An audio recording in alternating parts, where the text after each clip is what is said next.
ദൃശ്യം 3 ഞാൻ എന്നോ കാലം ടിക്കറ്റും ബുക്ക് ചെയ്ത് കണ്ണിൽ എണ്ണ ഒഴിച്ച് കാത്തിരിക്കായിരുന്നു പടം ഇറങ്ങാൻ വേണ്ടിയിട്ട്. ഇന്നലെ പോയി പടം കണ്ടു. ഒന്നും പറയാനില്ല, കാത്തിരുന്നതിനുള്ള മുതലുണ്ട്. നല്ല സ്റ്റോറി ലൈൻ, നല്ല അടിപൊളിയായിട്ട് ക്യാപ്ചർ ചെയ്ത് വെച്ചിട്ടുണ്ട്. നമ്മൾ ഇമോഷൻസിനൊക്കെ ഇങ്ങനെ ക്യാരി ചെയ്ത് കൊണ്ടുപോകുന്ന ഒരു കൈൻഡ് ഓഫ് സ്റ്റോറി ആയിരുന്നു. And Georgekutty became a part of our family എന്ന് തോന്നിപ്പിക്കുന്ന ഒരു കൈൻഡ് ഓഫ് സ്റ്റോറി ആയിരുന്നു. എനിക്ക് നല്ല ഇഷ്ടമായി. ആൻഡ് കുറച്ച് ഞാൻ റിവ്യൂ കണ്ടിട്ടല്ല കേട്ടോ പോയത്, പക്ഷെ വന്നതിന് ശേഷം കുറച്ച് റിവ്യൂസ് കണ്ടിട്ടുണ്ടായിരുന്നു. കുറെ ആൾക്കാർ പറയുന്നുണ്ട് എക്സ്പെക്ടേഷൻ മീറ്റ് ചെയ്തിട്ടില്ല എന്ന്. ടു ബി ഓണസ്റ്റ്, എന്റെ എക്സ്പെക്ടേഷൻ മീറ്റ് ചെയ്തു, സാറ്റിസ്ഫൈ ചെയ്തു. അതായത് നമുക്ക് ദൃശ്യം 1 എന്താന്ന് വെച്ചാൽ ഒരു ഇന്നസെന്റ് ആയിട്ടുള്ള ഒരാൾ ക്രൈം ചെയ്യേണ്ടി വരുന്ന ഒരു അവസ്ഥ. ദൃശ്യം 2 ഇറ്റ്സ് ഓൾ അബൌട്ട് അത് മറയ്ക്കാൻ വേണ്ടിയിട്ട് അയാൾ പെടുന്ന പരാക്രമങ്ങളും കാര്യങ്ങളൊക്കെ.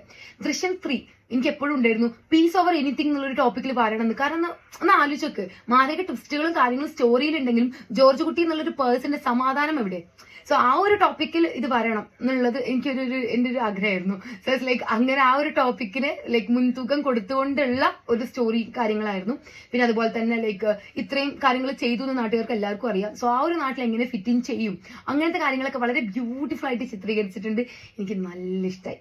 സോ ഇറ്റ്സ് ലൈക്ക് ദൃശ്യം 1ന്റെയും 2ന്റെയും പോലെ മാരക ട്വിസ്റ്റുകളൊന്നും ദൃശ്യം 3 ഇല്ല എന്നുള്ളൊരു പോയിന്റിനോട് ഞാൻ എഗ്രി ചെയ്യുന്നു. പക്ഷെ അത് മേ ബി ഈ ഒരു കാരണം കൊണ്ടാകാം. അതായത് ദൃശ്യം 1ഉം 2ഉം നമ്മളും ജോർജ് കുട്ടീനെ കണ്ടുവരുന്നുള്ളൂ. അതായത് ജോർജ് കുട്ടി എന്നുള്ള 4ാം ക്ലാസ്സുകാരൻ ഏതറ്റം വരെ പോകും കുടുംബത്തിന് വേണ്ടി എന്നുള്ളത് നമ്മളും കണ്ടുവരുന്നുള്ളൂ.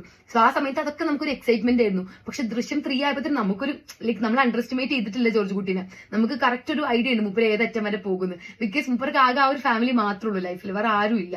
സോ അതിന് വേണ്ടി മുപ്പര് ഏതറ്റം വരെ പോകുന്നുള്ളത് നമ്മൾ ദൃശ്യം 1ലും 2ലും കണ്ടു. സോ ദൃശ്യം 3 അതിനെ നല്ല രീതിയിൽ ക്യാപ്ചർ ചെയ്തു എന്ന് തന്നെ എനിക്ക് തോന്നിയിട്ടുണ്ട്. ആൻഡ് ദൃശ്യം 4ലേക്കുള്ള ഒരു ഹുക്കും കൂടി ഇട്ടിട്ടാണ് നിർത്തിയിട്ടുള്ളത്.